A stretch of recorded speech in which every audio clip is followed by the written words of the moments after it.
right, let's do our prayer before study. The back of the book. Christ my Lord, the giver of light and wisdom, who opened the eyes of the blind man and transformed the fishermen into wise heralds and teachers of the gospel through the coming of the Holy Spirit, shine also in my mind the light of the grace of the Holy Spirit. Grant me discernment, understanding, and wisdom and learning. Enable me to complete my assignments and to abound in every good work, for to you I give honor and glory. Amen. Most blessed Lord, send the grace of your Holy Spirit on me to strengthen me, that I may learn well the subject I am about to study, and by it become a better person, for your glory, the comfort of my family, and the benefit of your church and our nation. Amen. All right. We have a week just chock full of stuff. Just a lot of stuff. Some of it we're going to revisit later on this year. But it's going to be a hardcore history week, is what I'm saying. And maybe not the most fun material. I don't know how to say it nicely without making it sound like a downer. But it's a really important topic, and we're going to talk about a couple of really very, very important events.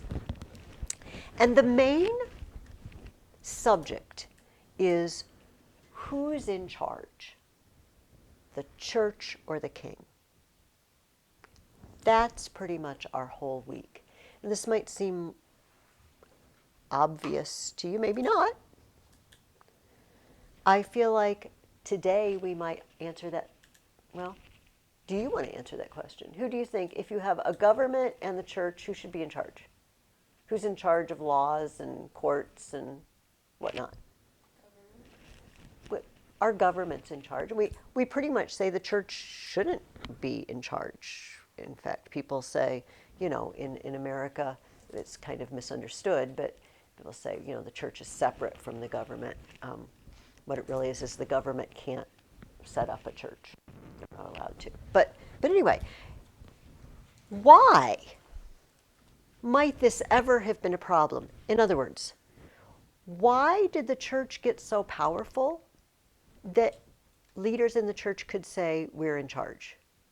What happened that we've already talked about this year? What happened in the past that made the church so powerful that they could say, you need to listen to us, we're in charge?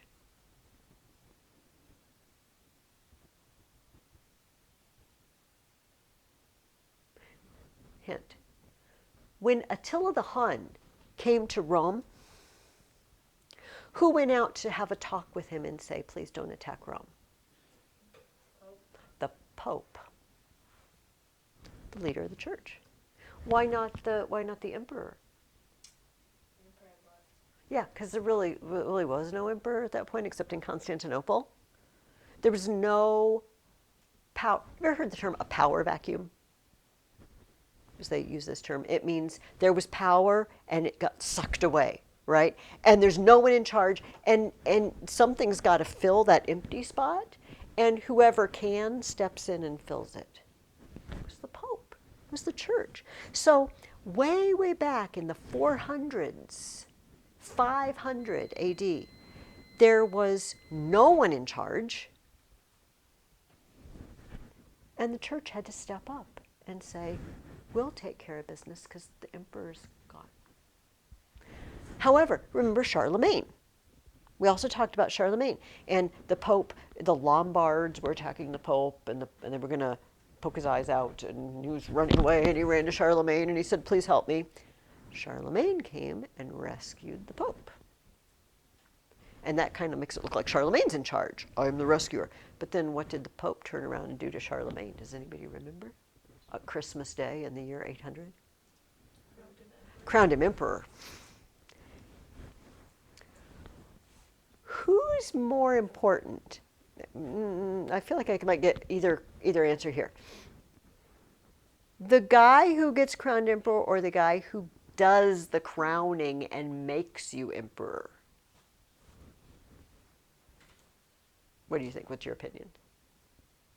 The guy who has an office or the guy who gives you the office?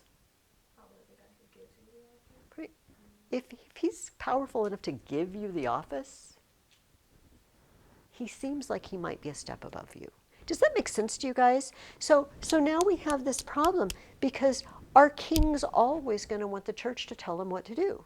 This is just kind of a rhetorical question, but you could just use your imagination. Do you think kings are always going to want the church to tell them what to do? What's the point of being king if you can't do what you want to with your country, right? This is the problem. This is the problem of a lot of the Middle Ages. Now, I'm going to run and get that tea because it beeped. And we're going to talk about two famous historical events today that both have to do with who's going to win the battle. Is it going to be the church or is it going to be the kings? And the first one involves a guy named Henry, and I'm sorry, almost everybody, not almost everybody, there's a lot of Henrys in the Middle Ages. A serious lot of Henrys. And they're not all even from the same country. They're just all, why is everybody named Henry? This guy was Henry IV. Here, I shouldn't keep talking because I have the mic on. For sure. But before we talk about Henry, I want to talk about something you're going to read about in a few weeks, but we're going to talk about it today because it's in your first question. What is the feudal system? What is meant by the term the feudal system? It's spelled like this, feudal, but it doesn't mean feud like fighting.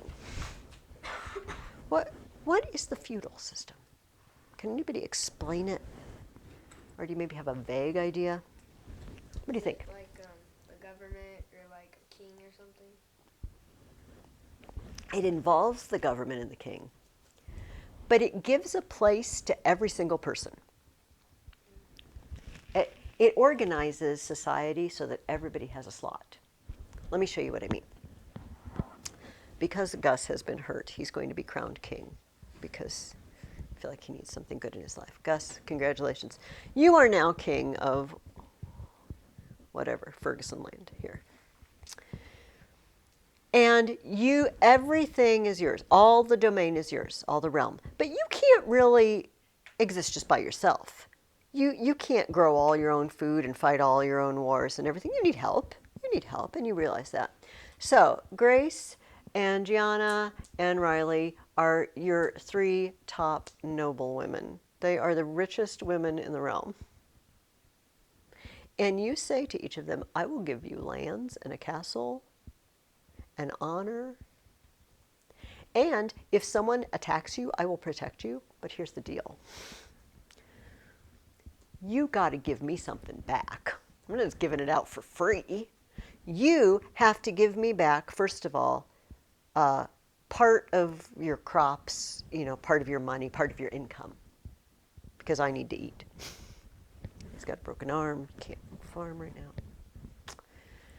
Plus, if Gus goes to war, if another country attacks, you have to provide soldiers. You have to go fight, or you have to provide X number of soldiers from, your followers. Who are those followers? Where are you going to get those soldiers? Grace is going to give land to Elliot. Go across. Gianna's going to give land to Easton. Riley's going to give land to Amelia. And you owe the same thing. Oh, I didn't leave anybody out. I'll be the one left out. All right. So you owe the same thing. If they get attacked, you owe them protection. You owe them part of your income, and you've got to help provide soldiers. If Gus gives the call to them, they give the call to you. Do you see? Now, let's go down to me. Let's go down to me and Grace's mom. We're left over. We are the serfs that work Elliot's land. We have no one below us. Nobody promises to do anything. We don't promise anything to anyone else. We just promise to Elliot that we will work for him in the fields. We're not even useful for going to battle because we're too poor to provide our own weapons or anything. But now everybody's got their place, right? That's what makes it a system. By the way, you may say, why is it called feudal? Because feud or fief, sometimes they call it a fief, means the plot of land you give to someone. You gave her a fief. You gave her a feud. And so this feudal system means everybody's got a piece. And it starts with the king. This is his crown. Why did I just not write the word king? I don't know. And then he gives to his top tier nobleman. And then each of those gives. And it might go several levels until you get down to the serfs, the peasants. And they're tied to the land. They don't go anywhere. They sort of come with the land. They come with the fief, with the feud.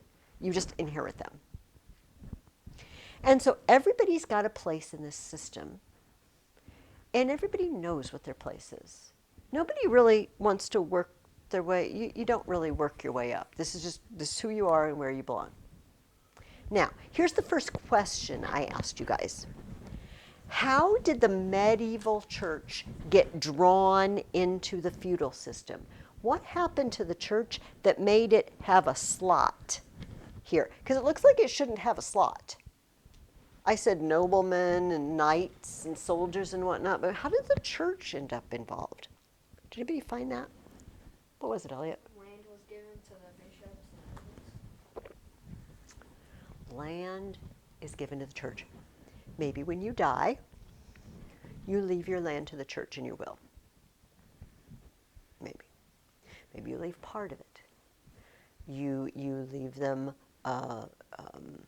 one of your several castles, for example.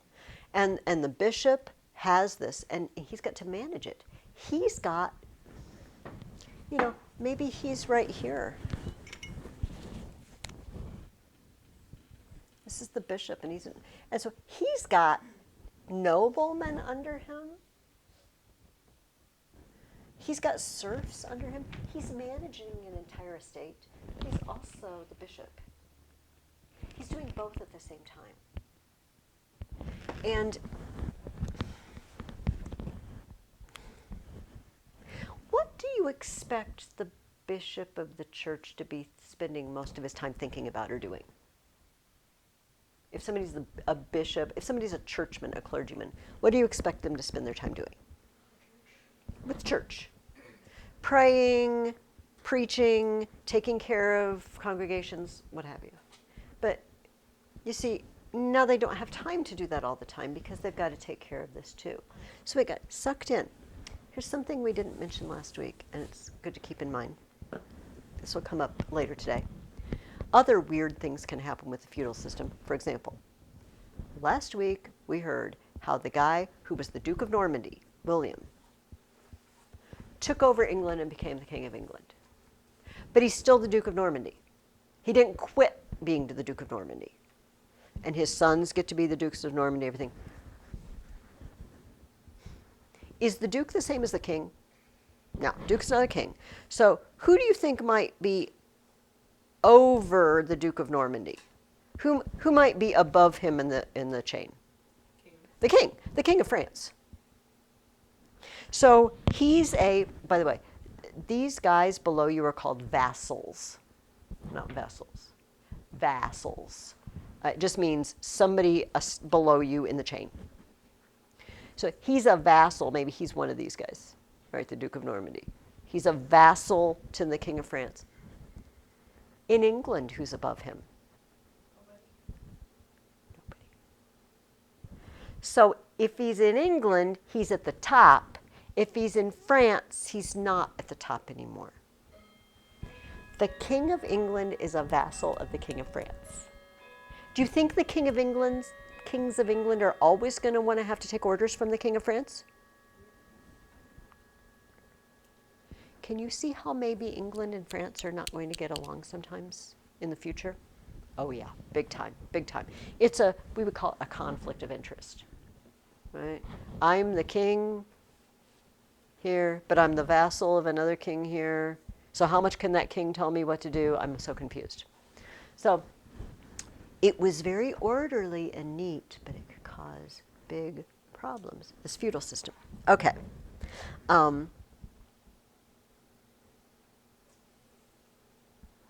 Let's move on to Henry. The Pope was named Gregory VII. His name was Hildebrand. But you know, when you become Pope, you take a Pope name. Is there a term for a Pope name? It's Pope name. All right. And his Pope name was Gregory. And he was the 7th Gregory. But his name had been Hildebrand before. And I asked you, what powers did Gregory VII claim for the papacy? What did he say the Pope was allowed to do, or what is the Pope in charge of?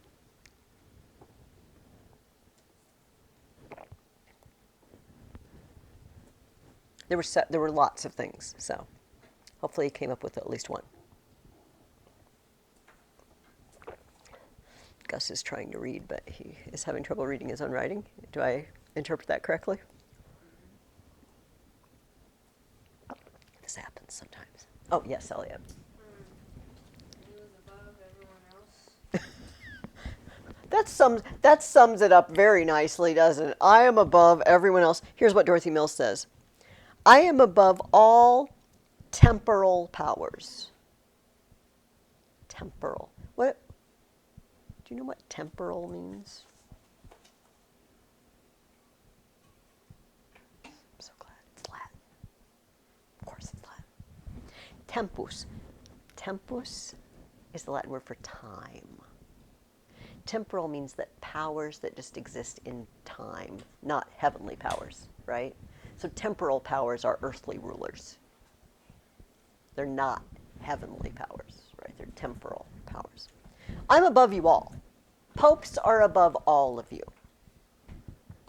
Anybody else find another? I mean, that does sum it up very well. Here are some of his secondary things to that. It is in the power of the Pope to depose emperors. What does it mean to depose a ruler? Make him not a ruler anymore. Yeah, say, you're out. You're fired. He could annul decrees no matter by whom they had been issued. I can just, if you issue a law, I can say, yeah, no, that's not a law. I don't care who issued it. I can just say, no, you can't do that. He alone could appoint bishops, whether it's in England or France or wherever it is. I appoint all bishops, not the kings. I have the power to tell a king's subjects they don't have to obey the king anymore. I know. See, that's the face, Gus. This is what kings don't want to happen. You don't want someone to come and say, hey, all you French people, you don't have to obey the King of France anymore. Do whatever you want. He's a rotter and you don't have to listen to him. It's huge. This is what the Pope said he could do. Not just him personally, but all popes. For all time. Now, are all kings going to take this well? No, obviously not. I'm the king, for crying out loud. You're saying I can make a law and the Pope can say, no, that's not a law. And I can tell my subjects to do something and the Pope can say, no, you don't have to do that. That's exactly what Gregory VII was saying. So he got into it with one of these holy Roman emperors, a descendant of Charlemagne, an heir of Charlemagne, named Henry. This one was the 4th. And Henry said, basically, I will pick whatever bishop I want to be bishop in the Holy Roman Empire, and there's not a thing you can do about it. They call this investiture. this was Dorothy Mills used this term. It says, it says the Holy Roman Empire came into conflict with the Pope over the question of investiture. To vestimentum, it's Latin too, means clothing. To invest someone literally meant to give them clothing. When you're made bishop, you get special clothes. You get special articles of clothing. You get vestments, right? So investiture means I give you the vestments and now you're a bishop. And Henry said, I'm so doing that. Okay, what the Pope says. By the way, why might a king want to choose his own bishops and not have someone outside the country choose them? Remember, they've been sucked into the feudal system. Maybe he'd want to choose some of his noblemen. I want people who will do it my way. I want people who are sympathetic to my purposes and my policies. I don't want somebody coming in from outside and saying, oh, I want you.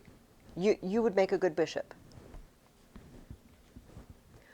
So if that's why the king might choose someone who will do it your way, why would we hope maybe the Pope would choose someone? What criterion would he use, in other words? He would pick them to be bishop because they are fair or good or holy or pious. All right. So Henry basically said, yeah, I'm not going to stop, and there's nothing you can do about it. Gregory attacked him for these things, and Dorothy Mills tells us, I'm going to read this because I find it highly entertaining. Henry wrote him a letter in which he refused even to address him as Pope, saying he was no Pope but a false monk, and demanded that he leave Rome. This is a quote from the letter, I, Henry, by the grace of God, demand this of you, he wrote, and with all my bishops I say to you, come down, come down. Leave the papacy. You're done. Resign. Gregory answered by excommunicating the emperor and by releasing his subjects from allegiance to him. Two things. First of all, we talked about release his subjects from allegiance. He told to all of Henry's subjects, yeah, you don't have to do anything Henry tells you to do. And he threw Henry out of the church. He excommunicated him. Literally, it means he can't take communion. He's excommunicated him. So this goes on for a few months, and frankly, things aren't going very well. Things are not going well at all for Henry because people are very uncomfortable with having an excommunicated king. And there's nobody really in charge because nobody has to obey him. And his noblemen kind of put pressure on him and say, you got to fix this. This is not the way for us to prosper as a nation. You're going to have to go apologize. This is a rhetorical question. We can just think it in our own minds. But I just wonder if we've all had a moment where we did something we really regretted and we had to go apologize. You can just think it in your head. If not, good for you. I'm so proud of you. I, on the other hand, have done really stupid stuff, and then I had to go humiliate myself. But I'm not even the queen. He was the king, and he had to go apologize. So, here's the deal. Here's Italy. Here's the Holy Roman Empire. Here's the Alps. The Pope started north, and he's staying at somebody's castle in the Alps. He's headed towards the Holy Roman Empire to give Henry a good tongue lashing and finger wagging, all right? And Henry comes south and meets him in this mountain stronghold in the Alps, near a place called Canossa.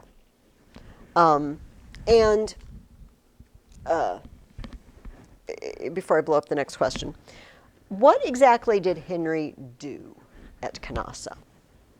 I told you he went to apologize, but it's a little more detailed than that. What did he physically do when he was at Canossa? Or what was he made to do?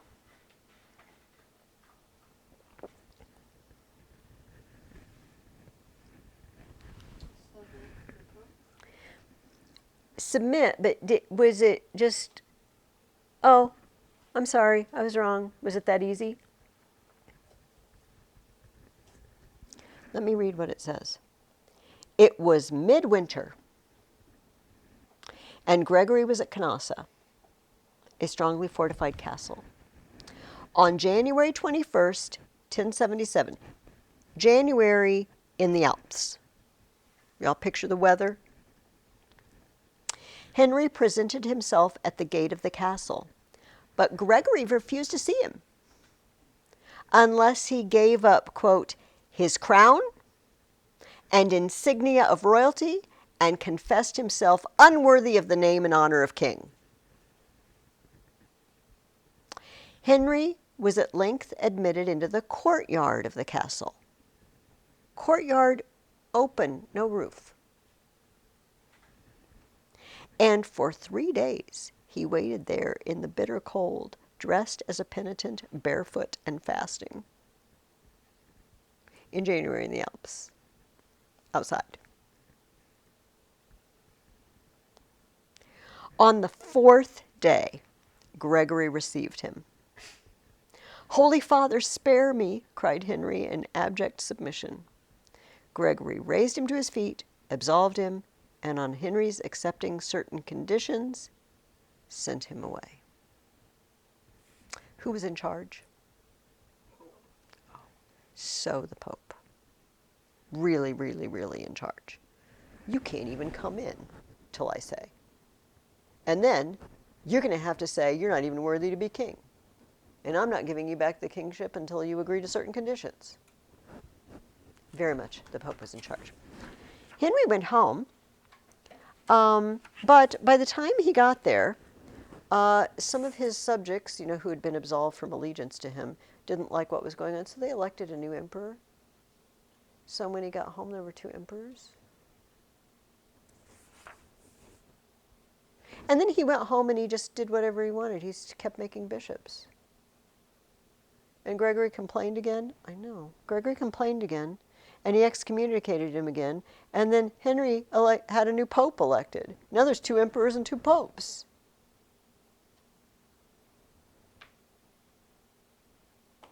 Eventually, the pope was besieged. Gregory was driven into exile, and he died old in exile. He had a moment of glory. The king came back. This is sort of a little snapshot of the whole Middle Ages. Pope's in charge, the king's in charge. The Pope's in charge, the king's in charge. All right, so that's Exhibit A, the problem with Henry. Exhibit B is going to be another Henry, but he's Henry II of England. Henry's dad was William the Conqueror. And Henry was born King of England, and he didn't want to take orders from anyone.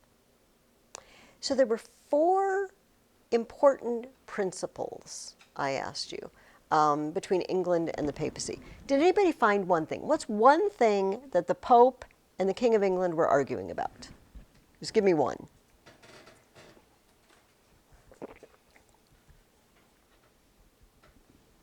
Go for it, Elliot. Oh, I'm sorry. Okay.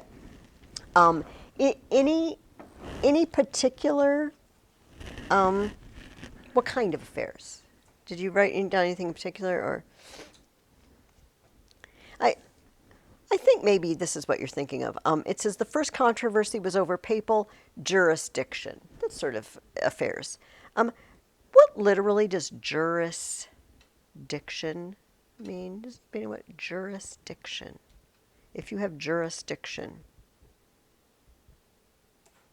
This is also a lovely Latin word.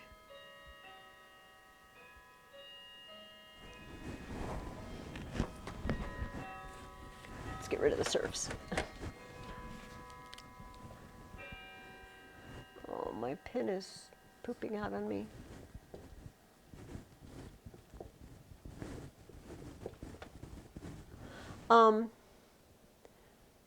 Juris, juris. Does this remind you of other words in English? Are there any? Jury. Maybe judicial. Judge. They're all related. What do all these things have to do with? Courts, laws. Indeed. The diction part. Does anybody know what that means? The word diction is an English word. We say somebody has good diction if they do this well. What's a dictator do?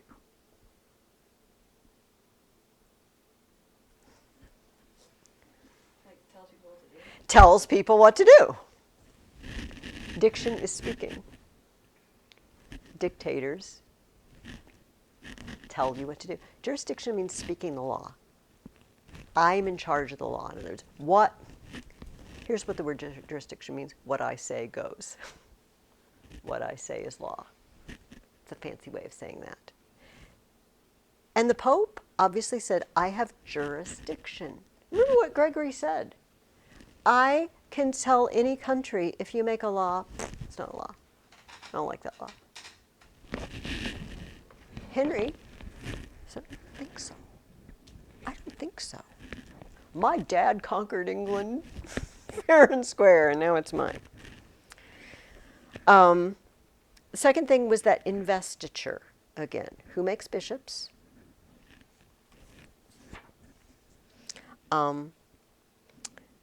Another very thorny problem in England was the court system. There were two of them, the King's Court and the Church Court.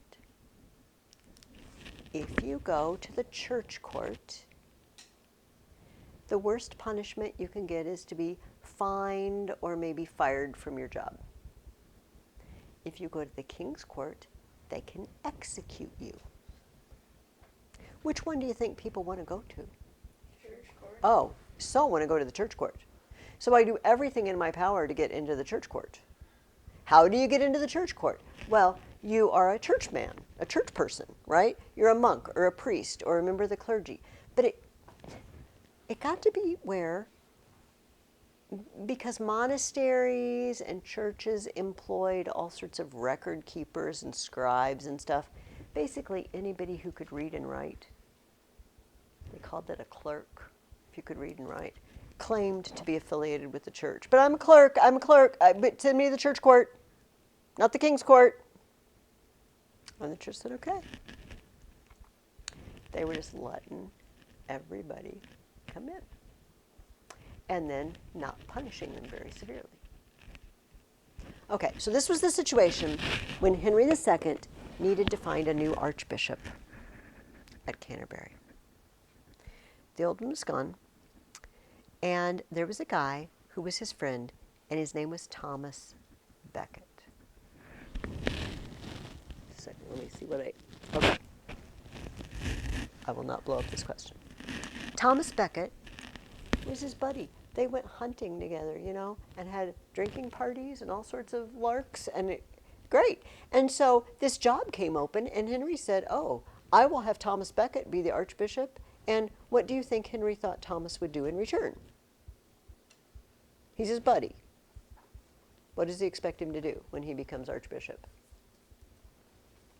If you give your buddy a job, what do you expect your friend to do for you when he gets that job?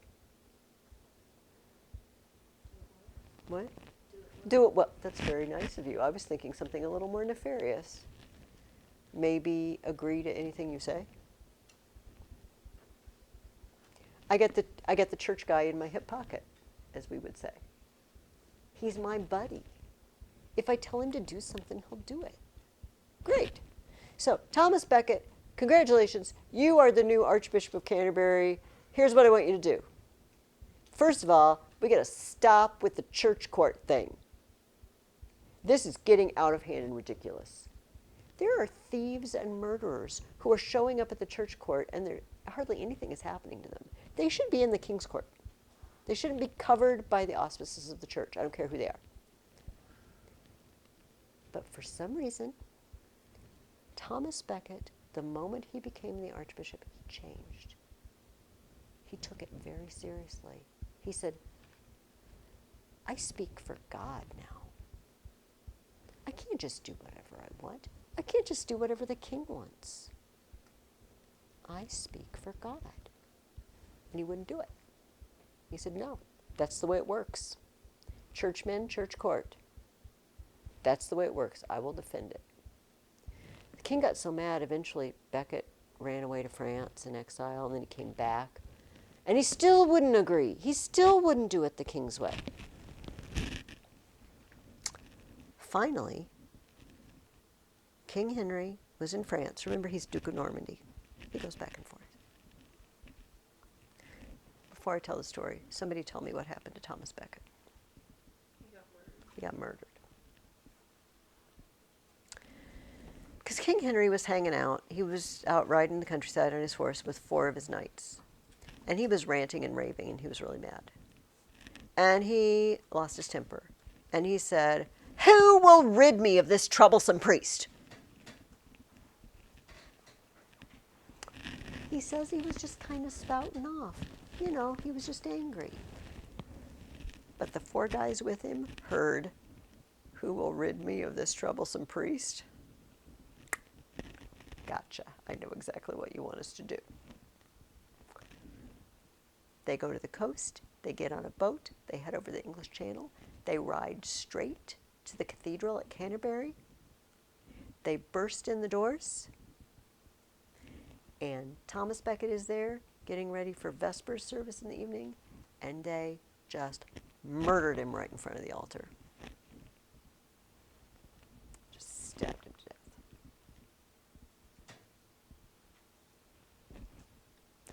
When Henry found out, he said, it's not what I intended.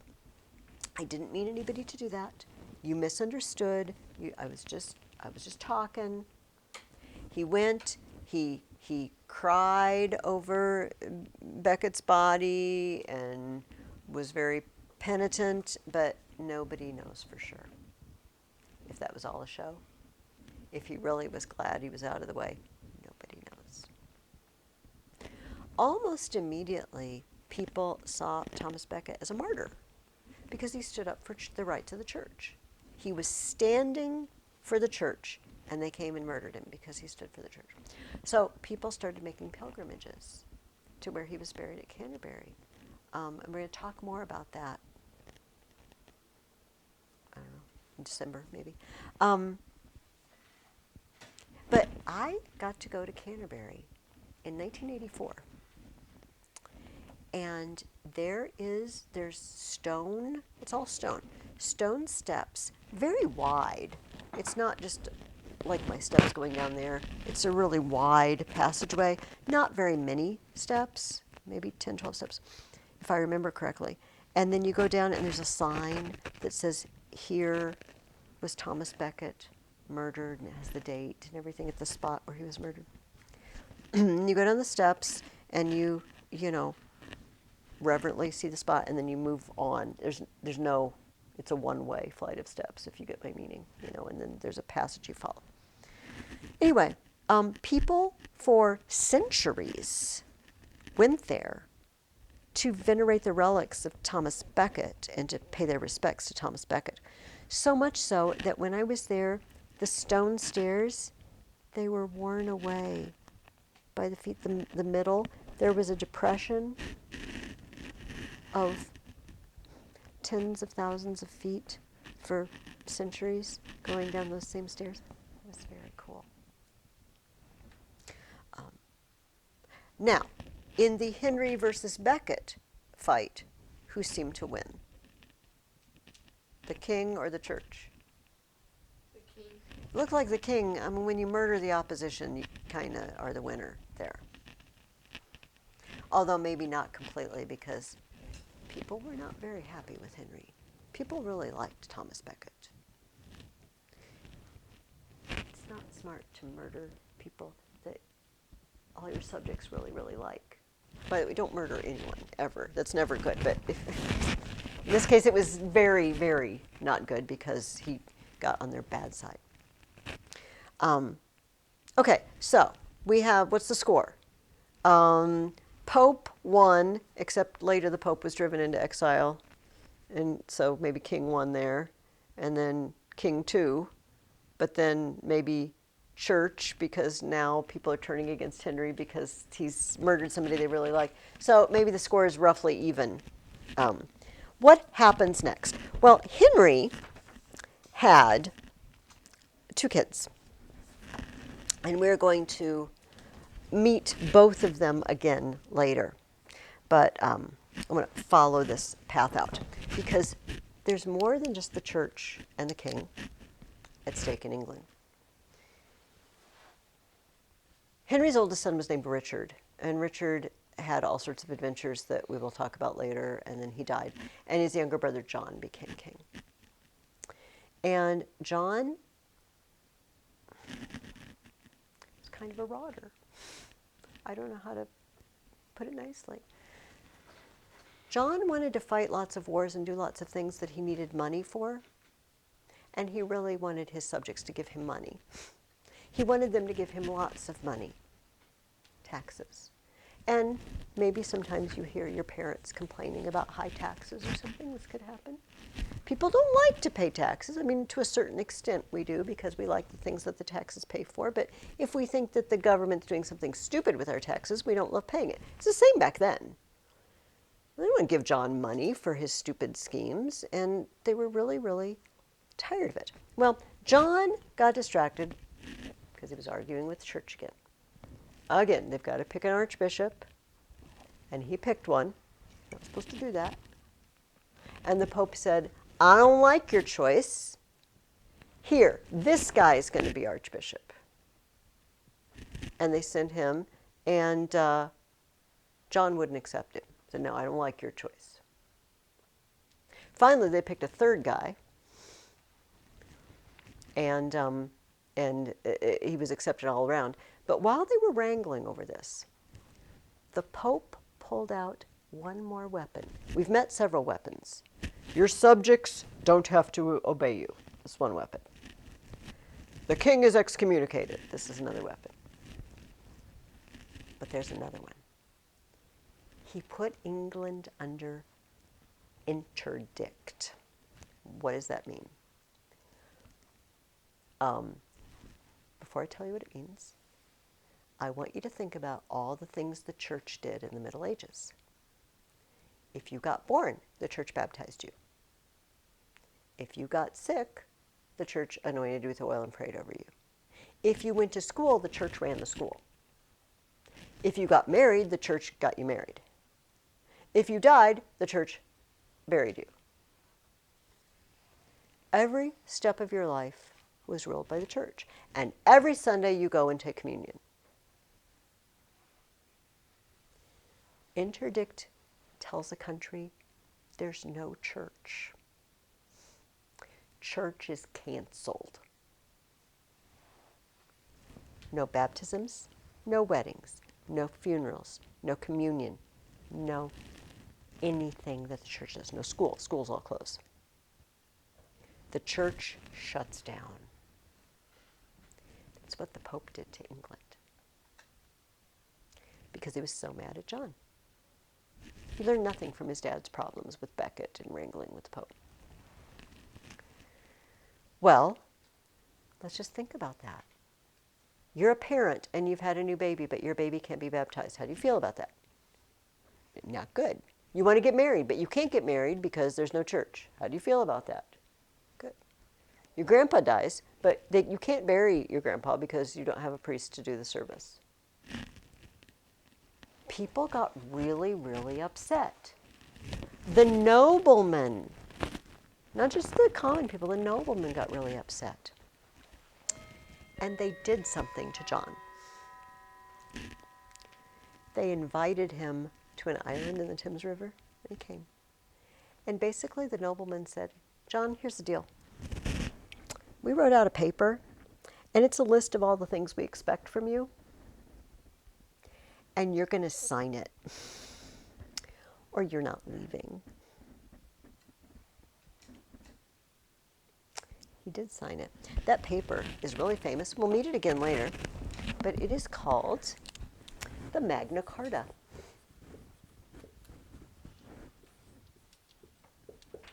The Great Charter. This is actually really important for us, and here's why. The Magna Carta made demands like, if somebody does something wrong, you can't just throw them in prison. You have to bring them in front of a judge and tell them what they did wrong and give them a trial. You can't just throw them in prison and lock them up.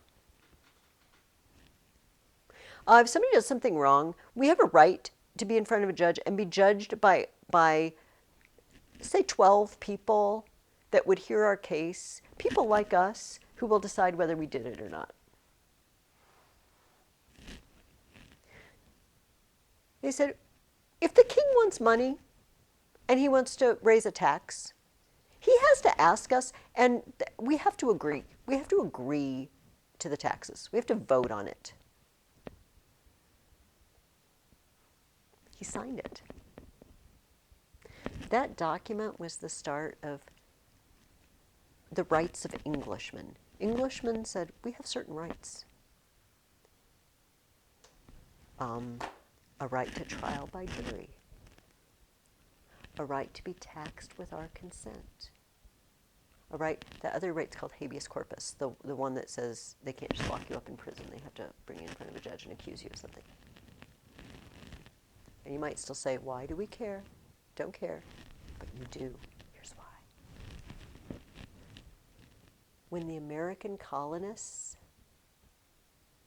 got angry at England, what were they angry about? Does anybody know?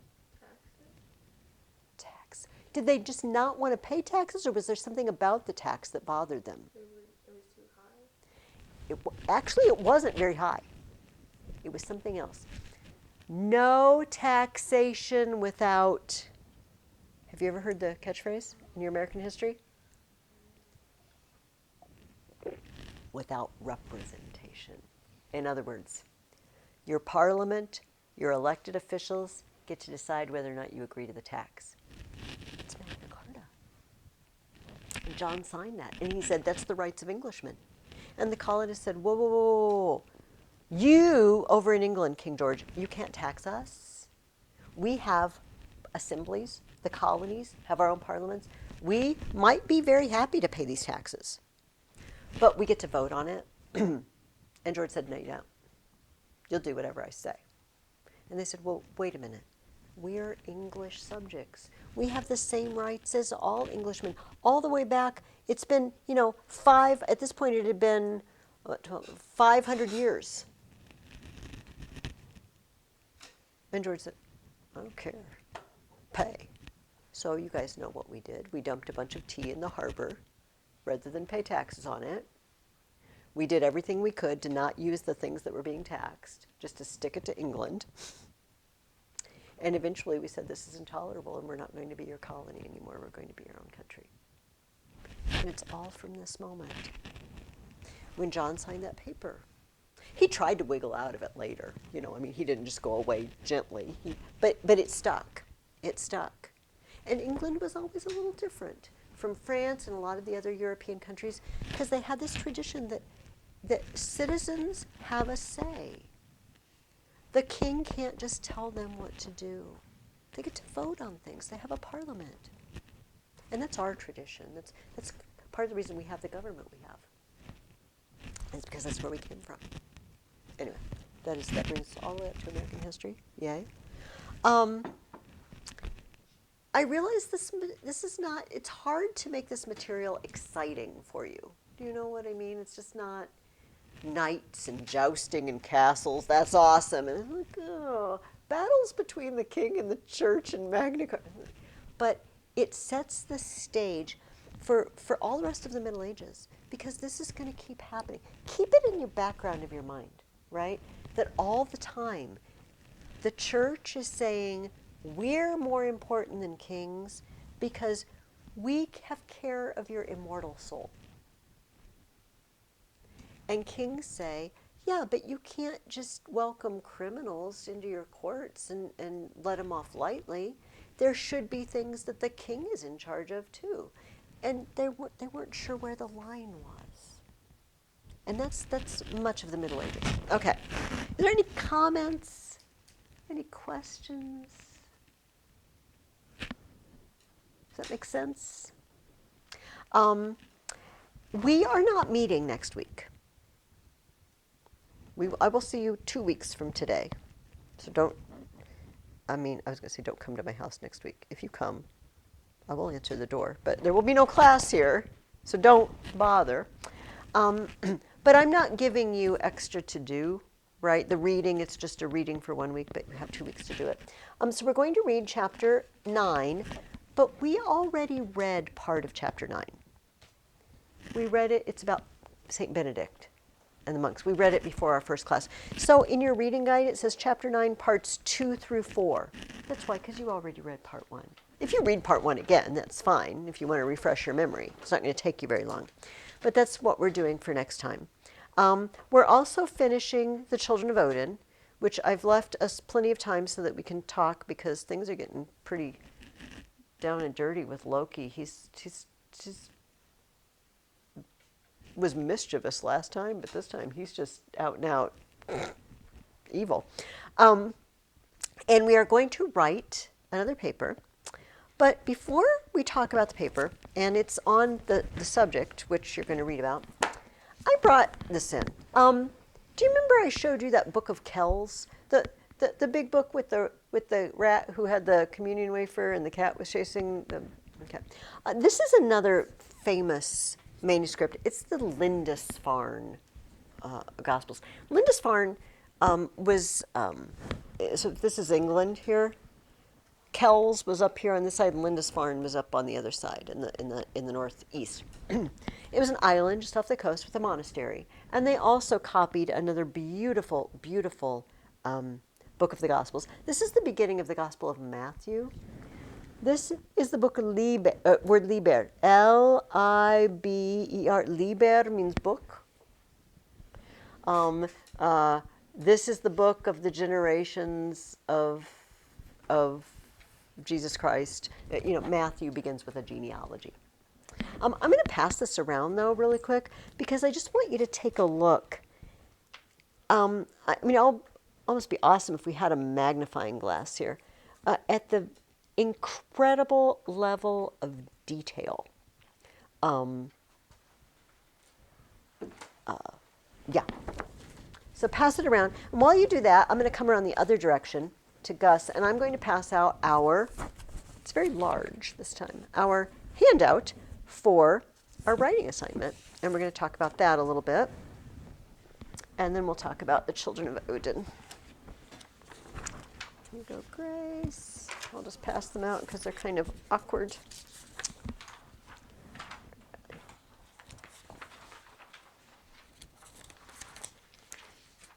Here, there's one for each of you. Isn't that beautiful? It's just amazing.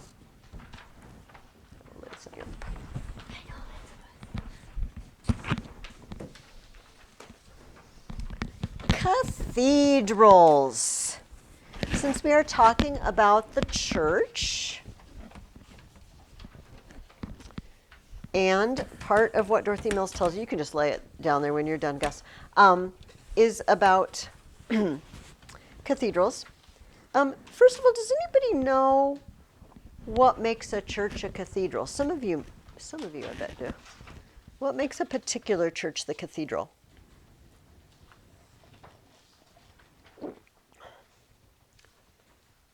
Some of you, the young. So the cathedral, your cathedral, the cathedral is where?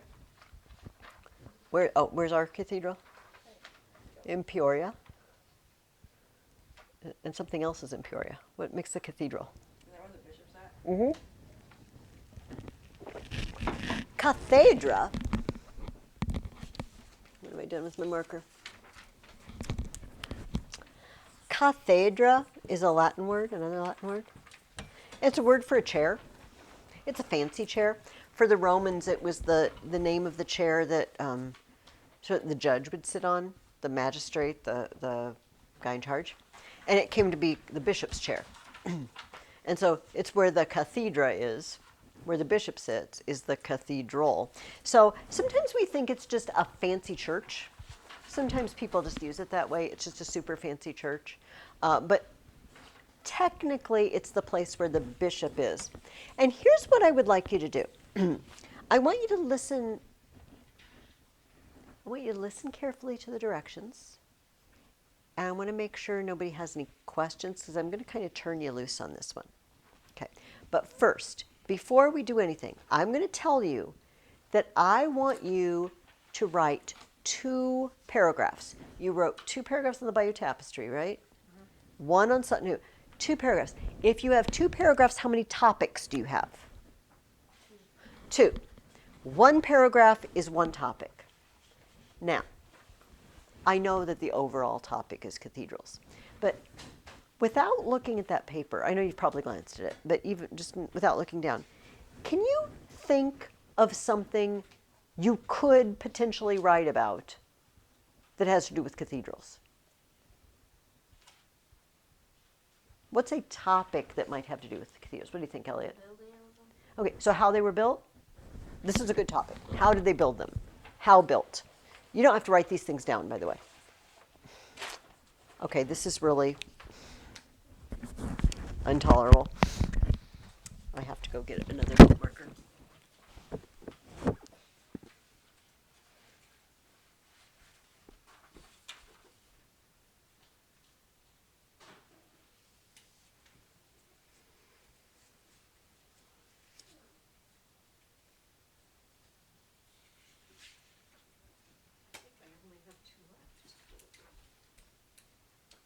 These skinny ones are lasting this long.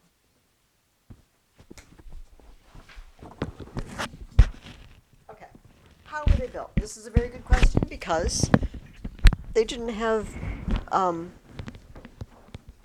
motorized machinery. How were they built? This could be the subject of a paragraph about cathedrals. What else could we write about? What were they for? What else could we write about?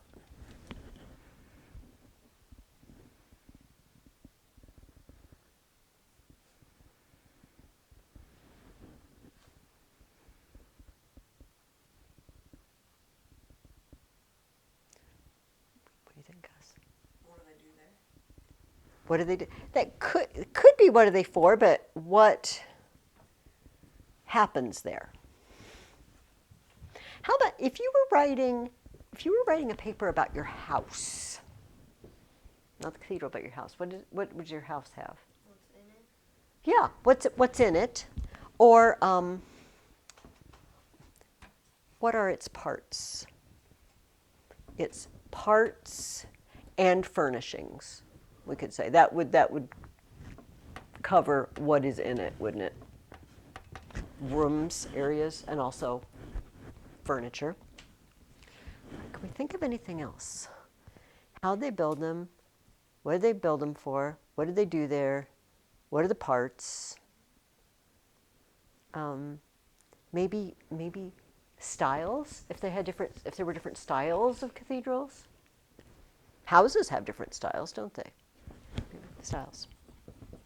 Okay, now here's what we're going to do. Let's look at our paper. And let's see, we're not going to read the whole paper. You can read the whole paper at home. You all know how to read.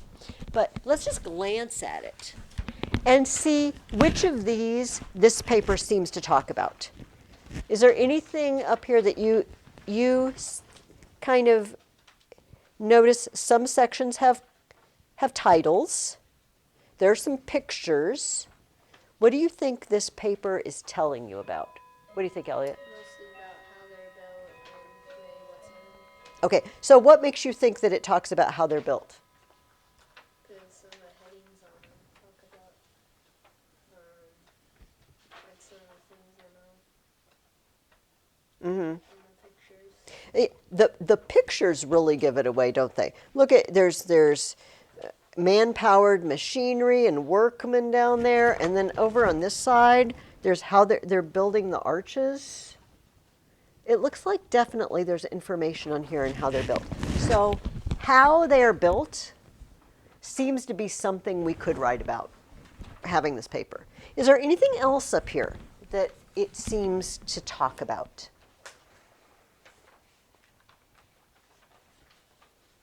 One, the actual same word is up here and in one of the titles.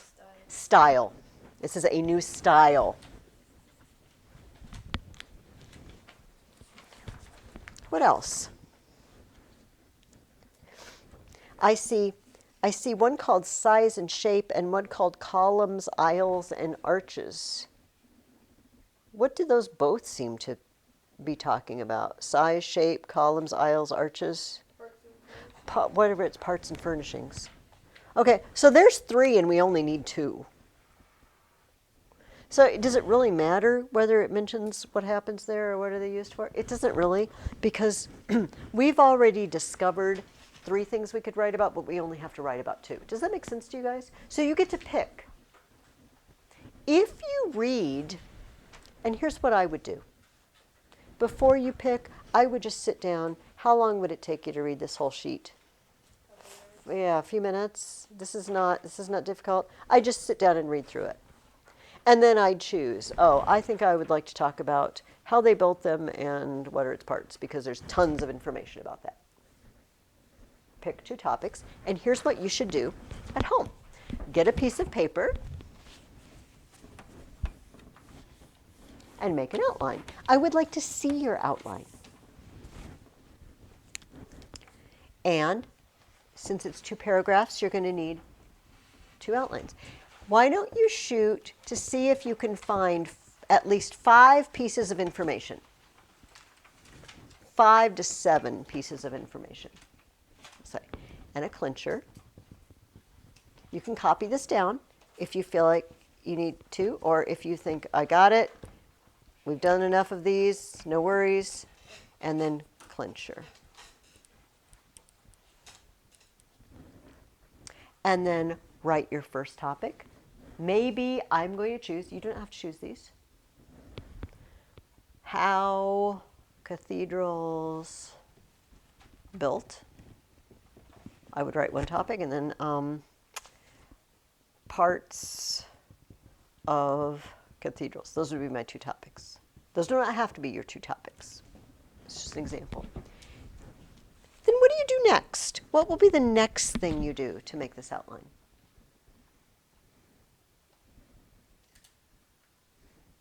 What do you do, Gus? Fill in the outline. And how are you going to fill it in? Yeah, just read it. Read something and then ask yourself, is that interesting or important? And if you like it, put it down. Try to see if you can do it in 3 words, just to jog your memory.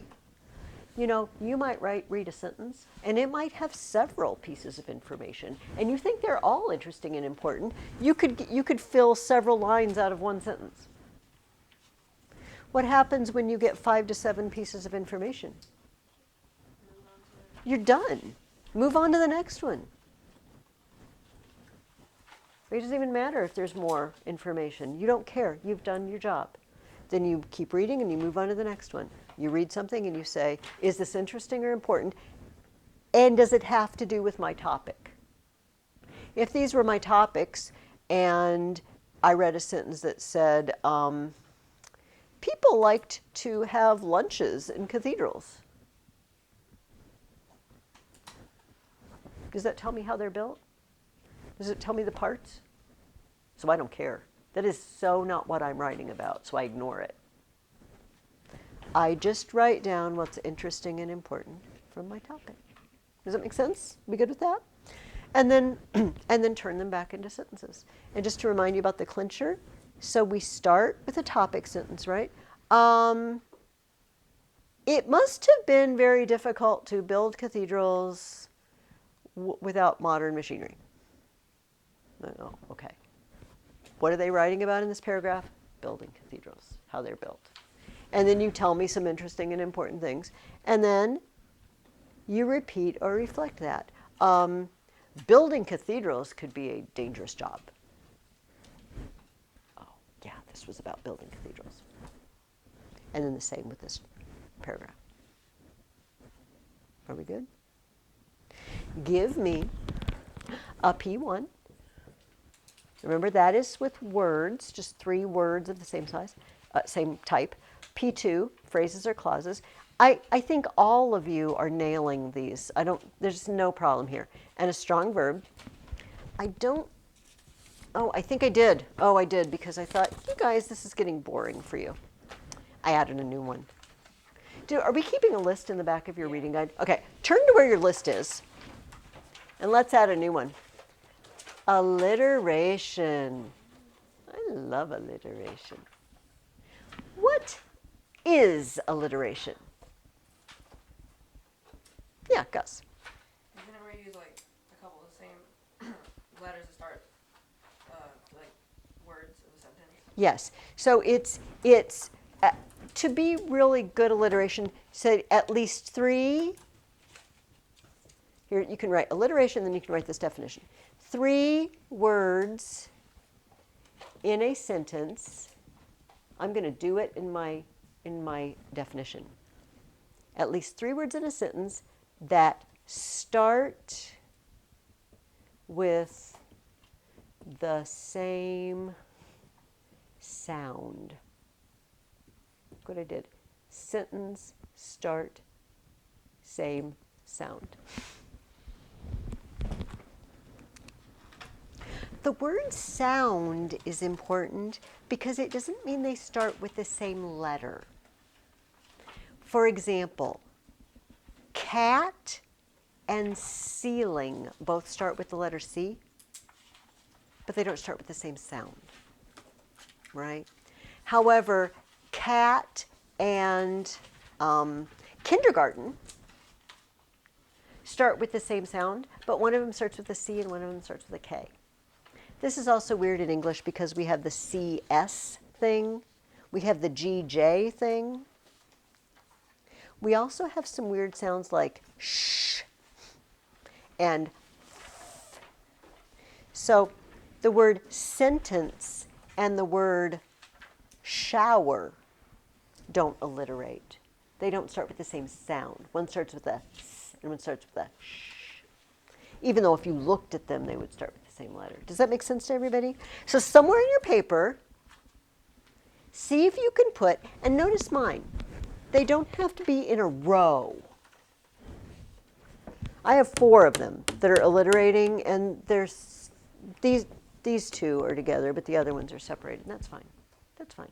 But putting one at the beginning of your paragraph and another at the end of your paragraph, that's not really alliteration anymore. They're kind of too far apart. Yes? How do you want us to like mark it? Oh, what a good idea, or a good question. Just put an A. Let's just mark it A, since we only have, this is the only thing we have that starts with A. If we get another thing with an A, we might adjust that. The other thing can have A in another letter, but this one we'll just start calling A. Are there any questions at all?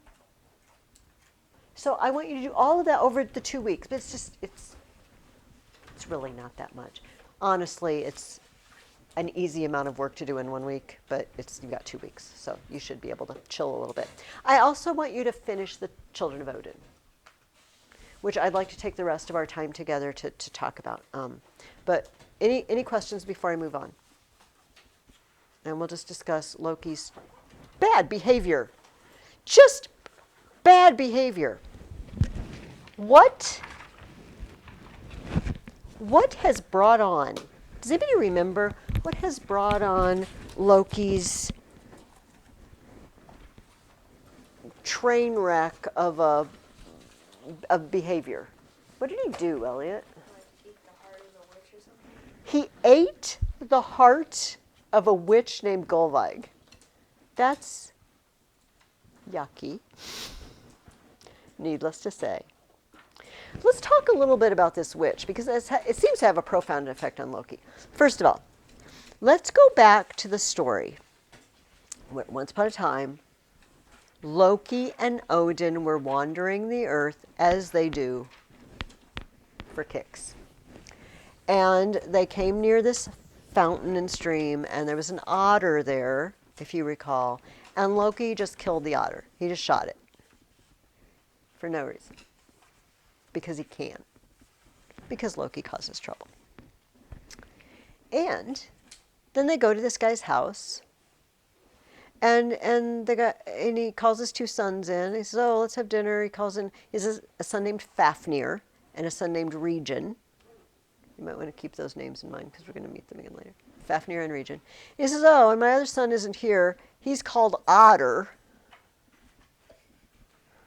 and he does the fishing."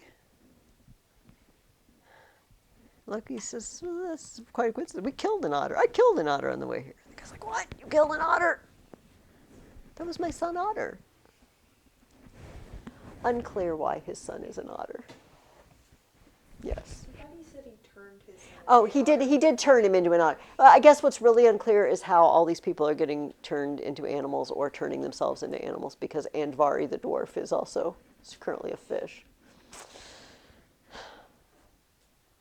Just as an aside, if you could turn yourself into an animal, what animal would you turn yourself into? A horse. Why? Because you run fast? Also, people admire horses. I wouldn't want to turn myself into a beetle or something.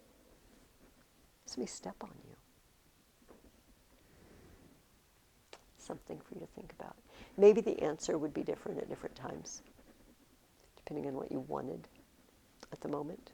I think a lot of people pick bird. If I picked bird, I'd have to be assured that I'm not going to be afraid, because I feel like I might freak out while I'm flying. I have to have a bird bravery, or whatever we want to call it that birds have, that they're not scared when they're flying. I have to have that too. Anyway, otter has been turned into a fish because otters are good, otter's been turned into an otter because they're good fishermen. So, Odin and Loki owe the dad some sort of recompense. Do you remember when we read Beowulf, they mentioned Weir Guild, right? The payment. And so Odin, what does Odin have that he could offer? What kind of gifts could Odin give? Wisdom. He could give wisdom. He's been to Mimir's well. I don't know who that is, and I'm not answering it, even if it was somebody I knew, but it's just an incoming call. Here, I'm just going to... I thought that would make it... Okay. He could give him wisdom. Odin is the king of the gods. What else do you think he might be able to give? Basically everything. Basically everything. Power, a kingdom. What does he offer instead? Gold, money. Money. He just defaults right to money. And he says, the guy says, okay, money, fine. How much money does the guy want? How much gold does this dad want? Does anybody remember? It's kind of odd. Something for every hair of his... I want to skin my son Otter and lay his pelt out flat on the ground. And then I want every hair covered with a piece of gold. I don't know a lot of otters, but I'm thinking that's a lot of hairs. It's a lot of hairs. Where are they going to get that kind of gold? Who has that much gold? Does anybody remember? Do you remember what he is? He's a dwarf he's a fish dwarf. He's a dwarf fish. Indeed. He is, and why is he a fish? Otter's an otter so he can fish. Why is Andvari a fish. What does he spend all his time doing? Protecting his stash. Protecting his stash. Does this seem problematic to any of you? If somebody's so obsessed with their gold hoard that they just turn themselves into a fish so day and night they can swim in front of it and protect it. They don't use it, they don't enjoy it, they just protect it. Seems a little off. Andvari has this hoard, and Loki catches him in a net and tells him, you have to hand over all the gold. And it says, at once Loki began to gather into the magic net lumps and ingots and circlets of gold with gems that were rubies and sapphires and emeralds. He saw Andvari snatch at something on the heap, but he made no sign of marking it. At last all was gathered into the net, and Loki stood there ready to bear the dwarf's hoard away. There is one thing more to be given, said Loki, the ring that you, Andvari, snatched from the heap. I snatched nothing, answered the dwarf, but he shook with anger and his teeth gnashed together and froth came on his lips. I snatched nothing from the heap. But Loki pulled up his arm, and there fell to the ground the ring that Andvari had hidden under his armpit. It was the most precious thing in all the hoard. Had it been left with him, Andvari would have thought he still possessed a treasure, for this ring itself could make gold. It was made out of gold that was refined of all impurities, and it was engraven with a rune of power. Loki took up this most precious ring and put it on his finger. Then the dwarf screamed at him, turning his thumbs toward him in a curse. The ring with the rune of power upon it, may it weigh down your fortune and load you with evil, you, Loki, and all who lust to possess the ring I have cherished. As Andvari uttered this curse, Loki saw a figure rise up in the cave and move toward him. As this figure came near, he knew who it was. Gullveig, a giant woman who had once been in Asgard. Far back in the early days, when the gods had come to their holy hill, and before Asgard was built, 3 women of the giants had come amongst the Aesir. After the 3 had been with them for a time, the lives of the Aesir changed. Then did they begin to value and hoard the gold that they had played with. Then did they think of war. Odin hurled his spear amongst the messengers that came from the Vanir, and war came into the world. Finally they drove them out, and there was peace again in Asgard. Gullveig comes, and what comes with her?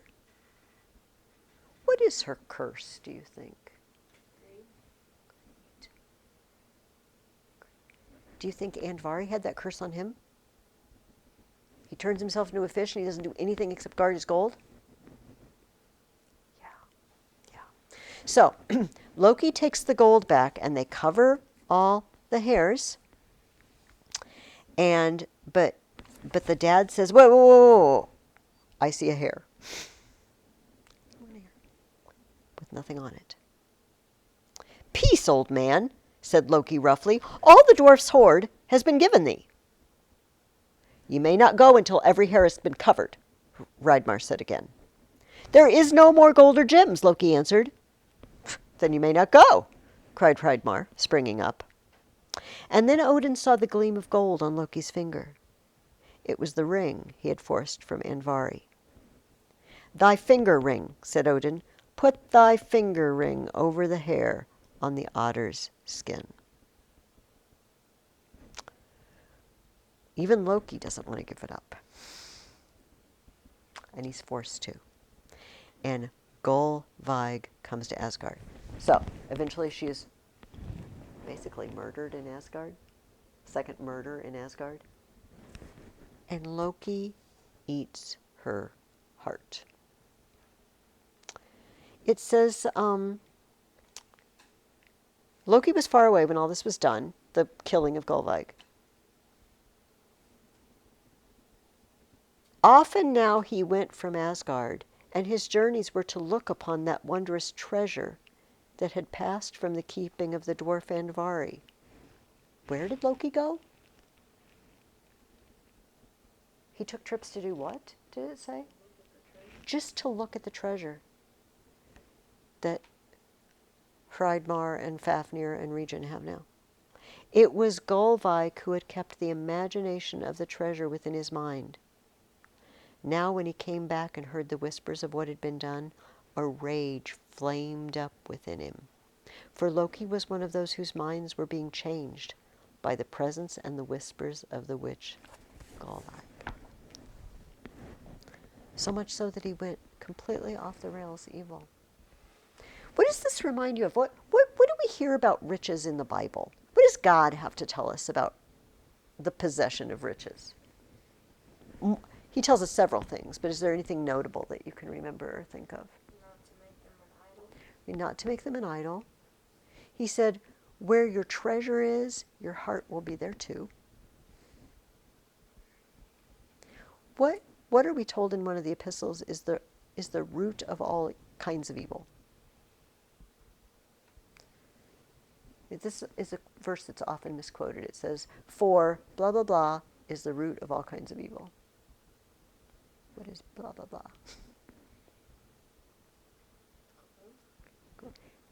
The love of money. It doesn't say, a lot of people quote it and they say money is the root of all evil. It says the love of money is the root of all kinds of evil. This is very interesting to me because are the people telling these stories Christians? No. These are stories from long before they were introduced to Christianity. But they understood something. You know what? People get rich and something happens to you. You kind of can get obsessed with it. It's almost like a spell has been put on you. Like this rune of power on the ring has put a spell on you. So Loki starts betraying the Aesir. Why do they not know that Loki's doing all this stuff right away? Isn't Odin the god, the king of the gods, and all powerful and all knowing?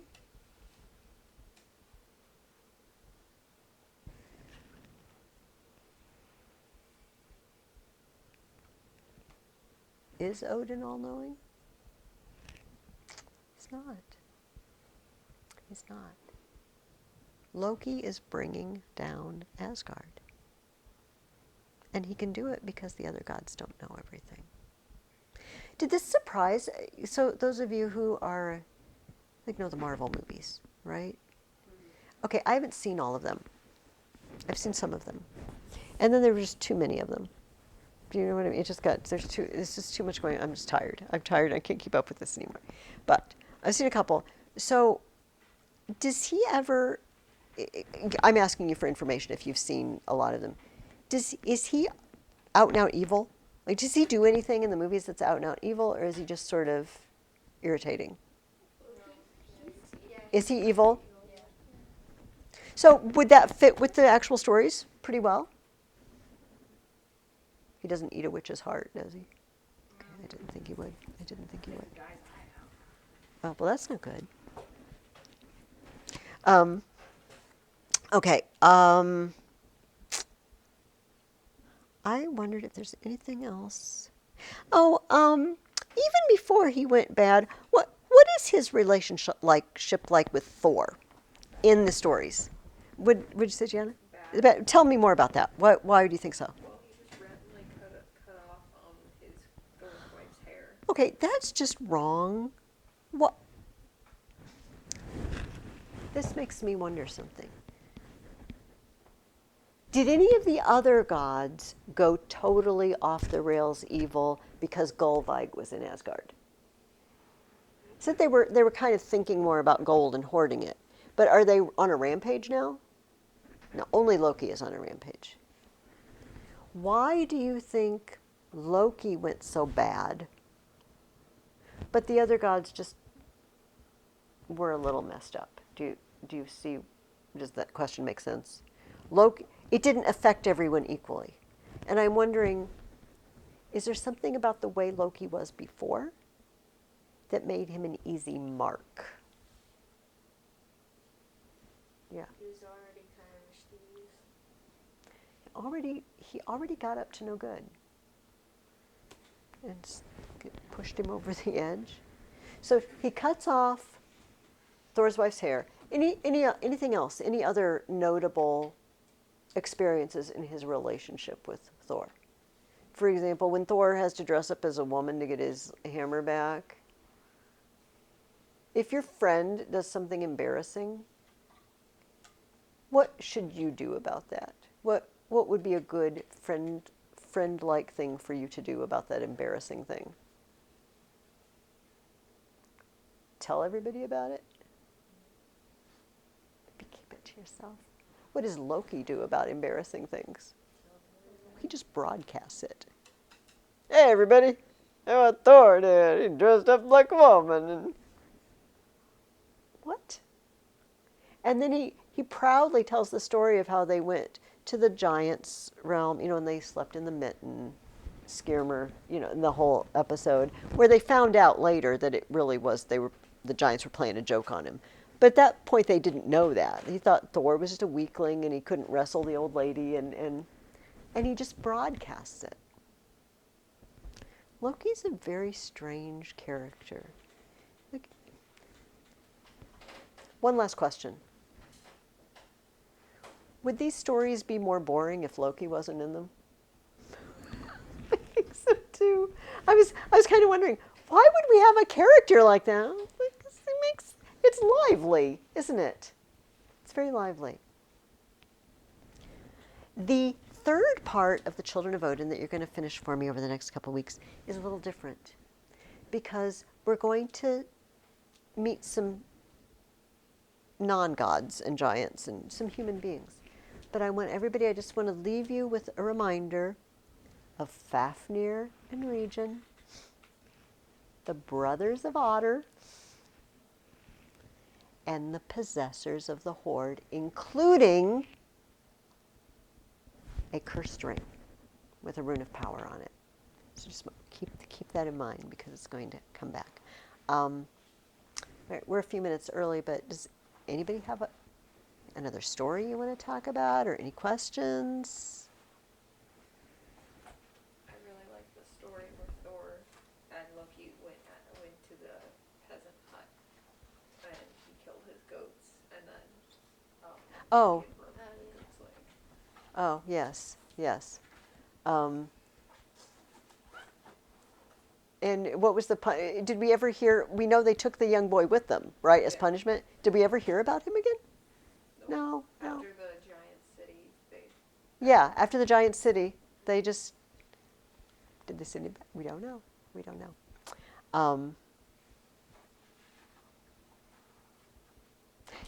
Would you say, obviously we're reading just a small section of all the stories there are, do they seem mostly funny, mostly serious?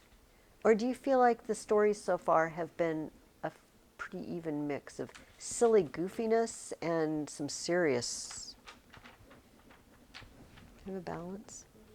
Maybe you can tell me how the third part strikes you. If you think it stays balanced, or if you think one side weighs down. It's mostly fun and games, or it's mostly dead serious. Because honestly, that's kind of the difference between if something's tragic or comic, right? All right. Any other comments or questions? All right. Have a lovely break. I will see you in 2 weeks. Bring me your outline and your paper. Read Dorothy Mills and finish The Children of Odin. And I will see you next time.